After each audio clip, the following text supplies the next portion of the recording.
Hey guys, welcome back to the channel. So we've seen over the last, well, I'd say the last 100 years or more that our governments haven't really been working in the best interests of the people. Now in the UK, you've seen this starkly quite recently with the importation of millions upon millions of people that shouldn't be here and don't particularly like us very much.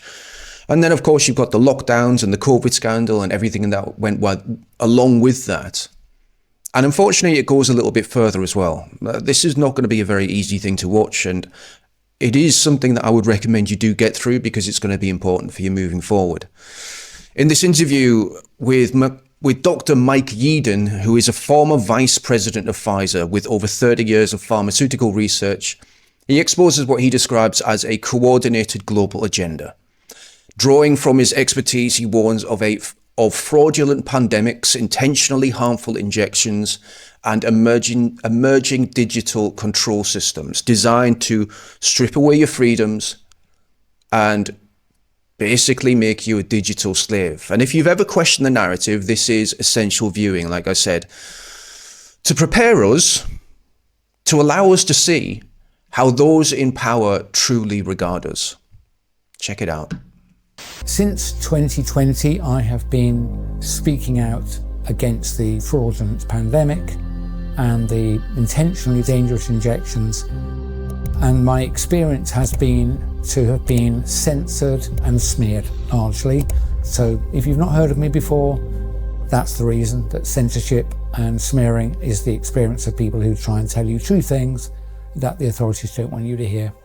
So when it comes to the COVID jab, what does it actually mean? What was the reason for this? Was it just to help people get over an illness that was rapidly spreading around the world? Was it something else? And so my bottom line is, I think, and I'm well qualified to make this claim, probably better qualified than any other single person speaking out. They have been designed intentionally to injure, kill, and reduce fertility. I've never claimed it would do it to a lot of people or that it would be quick. In fact, specifically, I remember saying at the time, I don't think they want to risk injuring and killing too many people early on because people will spot it. So for this to happen around the world all at the same time, there must have been a level of communication between very influential and powerful people that maybe have not been voted into those positions, and they must have been planning this for quite some time. Who are those people and who do they work for? There's really only one senior institution. It's a group of people who you can see as supranational groups from the UN, WHO, the International Panel on Climate Change, the World Economic Forum, Bilderberg's. You should see them as the same. They're different manifestations. Trilateral Commission. Keir Starmer's a member of the Trilateral Commission. Stop that. The only elected British politician who's a member of this globalist group, at least that particular one. They're all founded by the same group of people. They've been running for decades to much longer than a century. And I believe they believe their destiny is to control all us little people. All us, they see us as useless eaters. I object to all punishment whatsoever. I don't want to punish anybody. But there are an extraordinary number of people whom I want to kill.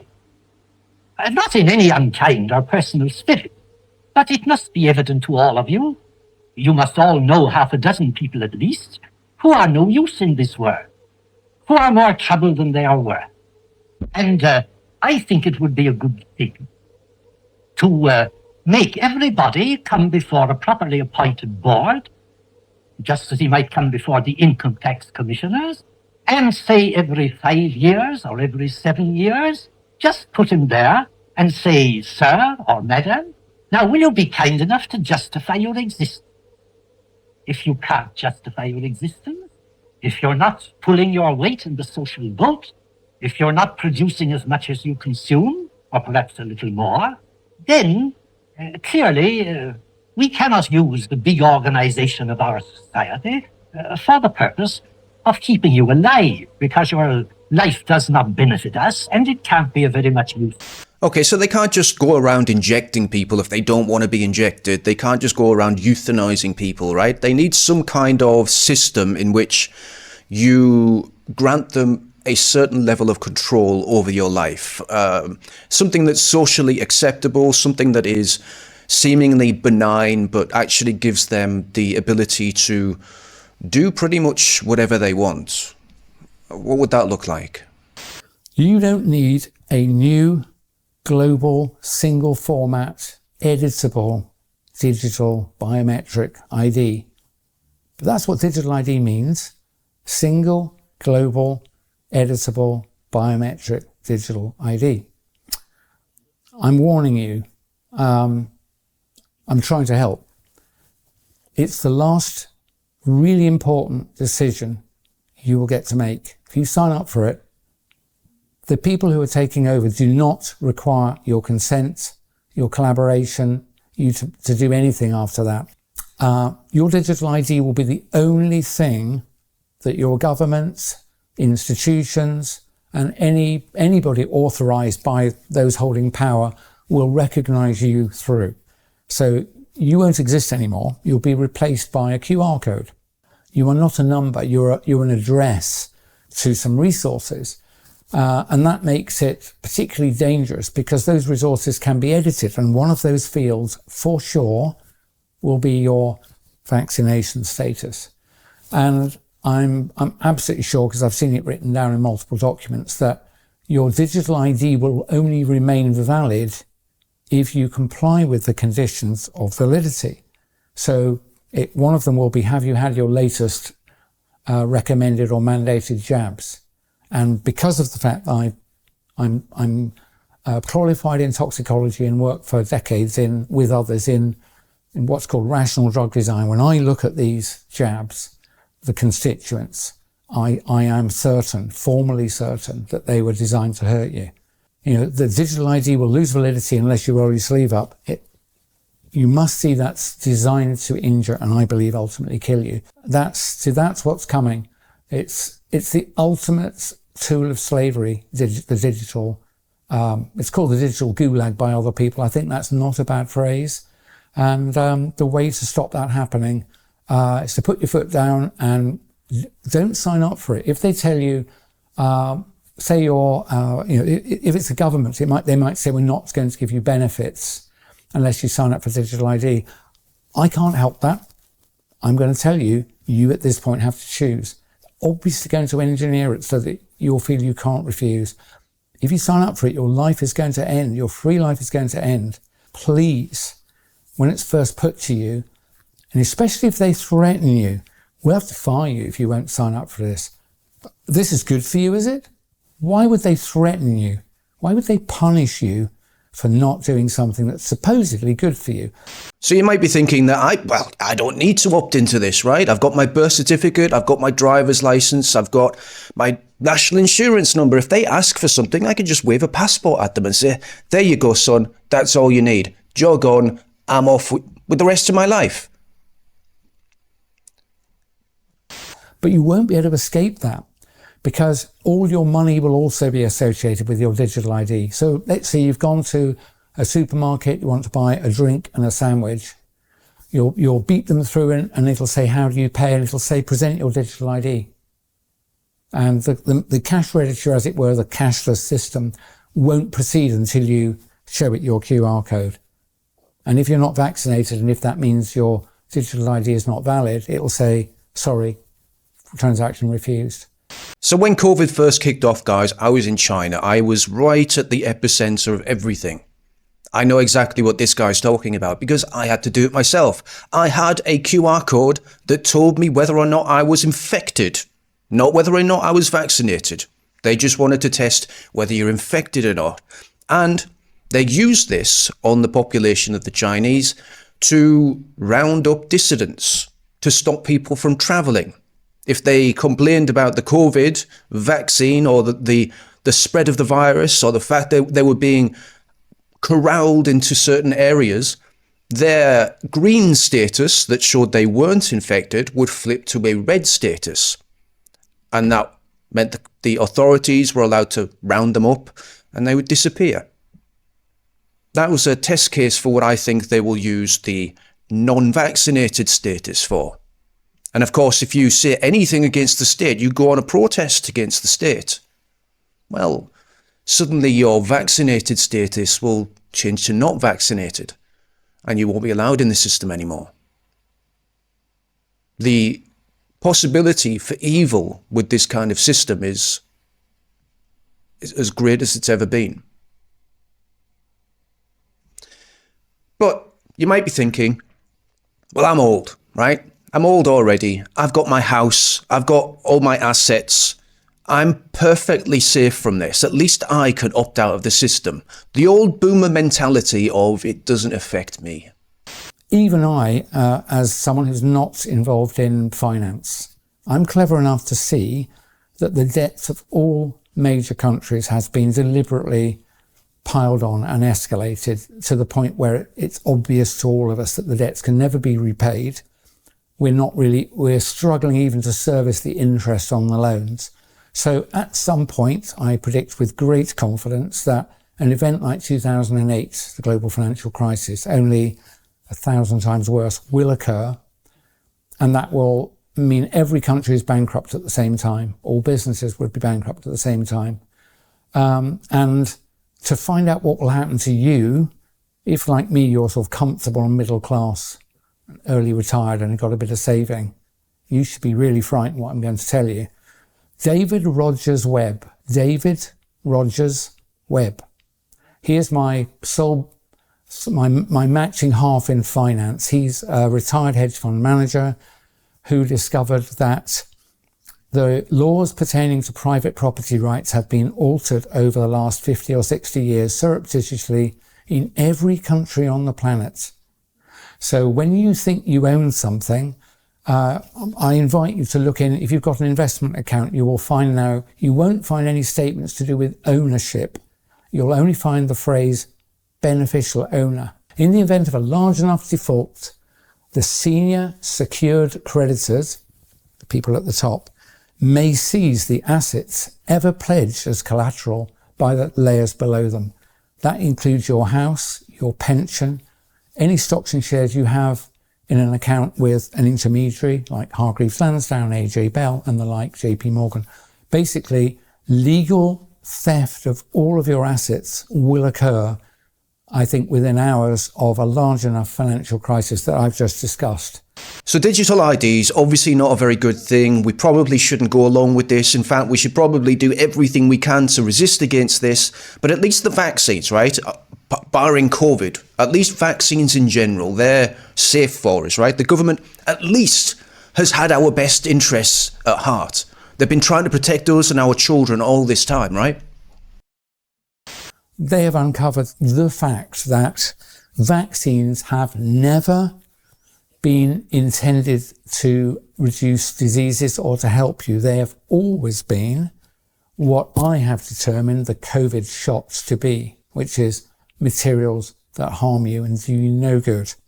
And of course, that's so horrifying that you think, oh my word, all of them? Yep, all of them.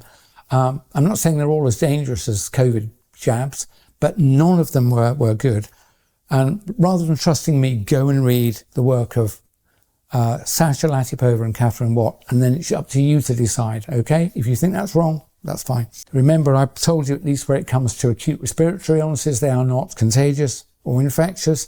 They're not caused by viruses because there's no scientific evidence for the existence of respiratory viruses. I know this. I've done the work now. I've studied all of the literature. I've studied the clinical side. I've looked at the cell culture side. And as soon as I did, it's so obvious to me that each of the so-called pillars of evidence are fraudulent. They are fraudulent. I haven't personally looked at every virus, but if you go and look at recordings by people like Stefan Lanka, Samantha and Mark Bailey, Andrew Kaufman. Anyway, there are several brilliant people. I reached my own conclusion by doing the work in respiratory and allergy.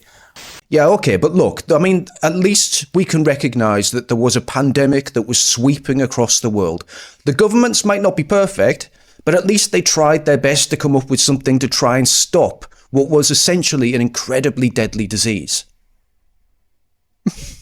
Ladies and gentlemen, they called a pandemic with no evidence of a pandemic because they were lying to you. They were lying to you.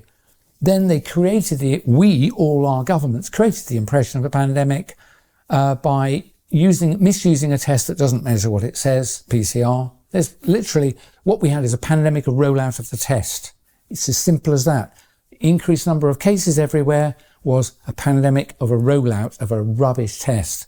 It's not a mistake. They knew it was rubbish. They designed it to be rubbish. They designed it to produce positives where there was no illness. If you do nothing else, have a look at, the Club of Rome, the Trilateral Commission. Honestly, things like climate change and diseases that pandemic were decided to be used by people concerned about population, for which there's no evidence of real concern. They decided at the same time to frighten you with diseases and changes to climate.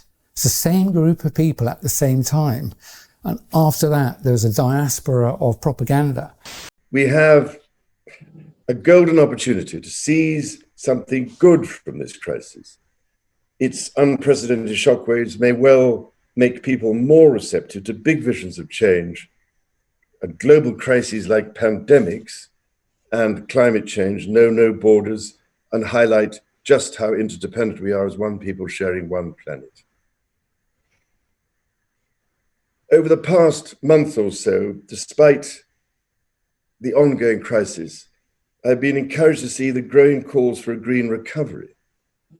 We need only look to the United Nations Secretary General, to the IMF, the EU, the Petersburg Climate Dialogue, the Canadian government, the COP26 Universities Network, and business leaders around the world to see this. And as we move from rescue to recovery, therefore, we have a unique but rapidly shrinking window of opportunity to learn lessons and reset ourselves on a more sustainable path. It is an opportunity we have never had before and may never have again. So we must use all the levers we have at our disposal, knowing that each and every one of us has a vital role to play. All right, this is all sounding way too much now. This is too big for me. My head can't take it. It just sounds too evil, too dark. I'm just going to put my head in the sand unless you can tell me exactly why they're doing it. Asking why they're doing it is an understandable question, but it's not material to whether it's actually occurring. It is occurring. I don't know exactly why they're doing it. I don't know. I think they're deeply evil people who feel entitled to control the life of people like you and me, who they regard as profane, useless eaters. That was a phrase used by Mao, by the way, before he took steps, which led to the deaths by starvation of hundreds of millions of people. I think these people have absolutely no difficulty in taking steps that will lead to the deaths of hundreds of millions of people. It's been done repeatedly. And these people are entirely comfortable in doing it. And they are doing it. So I've said to people, you didn't know that the injections were dangerous initially. You do now. Anybody who rolls up their sleeve now and has an injection, I have no sympathy for you whatsoever. I know that's an unpleasant thing to say, but I'm not trying to be a diplomat here. If you are so stupid and uninformed that you will allow yourself to be injected again, I have no sympathy for you. All right, but I'm just a guy in the street. I don't know what to do about this. There must be someone out there. Like, where's the hero? Where's the hero going to come from? Who's going to save us? I need to know who's going to save me, because I'm a pussy. I think it's very important to recognise that there aren't any heroes out there that are going to descend from on high and save us, and I'm certainly not one. But there are very large numbers of us, and the people who are trying to take our freedoms away need us to comply with things in order to control us. And I'm saying to you, we will win if enough of us bottom up simply refuse to go along with their harebrained plans. So if they want to frighten you with some mad pandemic that doesn't happen, don't be afraid. If they want to tell you to stay at home when it doesn't suit you, go outside. If they insist you wear masks, don't wear masks. There's no possible benefit for you wearing masks. Certainly, if they want you to roll up your sleeves, do not accept any injection, certainly not of these mRNA technologies. They certainly like their digital control technologies, so do not sign up for digital ID and many other things really, but try and stay healthy, go and talk to real people, give them a hug, and eat good food, exercise, be out in the daylight, and we'll be all right as long as enough of us do not comply. So there we go, guys. The autonomy is actually with you and me together as a collective, not an individual, not someone that's going to come down from on high with a rallying call that's going to sweep through the halls of power and take everything back.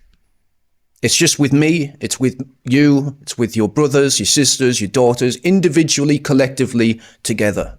I think we should all go down on the 5th of November, 2026, collectively, walk down to London. I'm thinking this through, but I want to do it over 5 days, starting in the north, blocking the motorways, and everyone walks down from the north to the south, occupying London until the government leaves and gets rid of this digital ID system. There is no coordinator. There is no one that will set up a stage where we can all sing Kumbaya, blow bubbles and eat candy floss. Everyone just goes there as an individual. You start walking, you block the motorways, and you keep walking until you get to Westminster, number 10, and you do not move until they are removed, and digital ID becomes a terrible, terrible story that we tell our children in the future about what they almost did to us. If you do like the channel, guys, please subscribe. Go check out the full video in the link below, and stay safe. Bye-bye.